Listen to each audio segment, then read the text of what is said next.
Lidsdagi mahalliy ma'muriyat binosi bilan bosh vazirni kutib turgan mashina o'rtasida atigi bir necha metr masofa bor edi. Va bu masofada nima kor hol yuz berishi mumkin.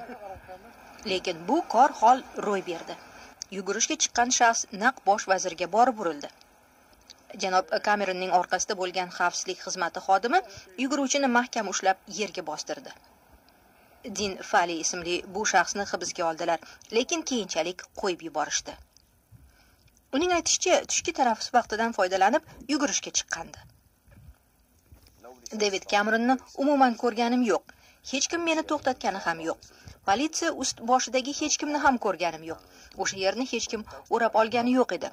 Bu albatta xavfsizlik choralari ne qadar yaxshi tashkillashtirilgani haqidagi savollarni tug'diradi, dedi u.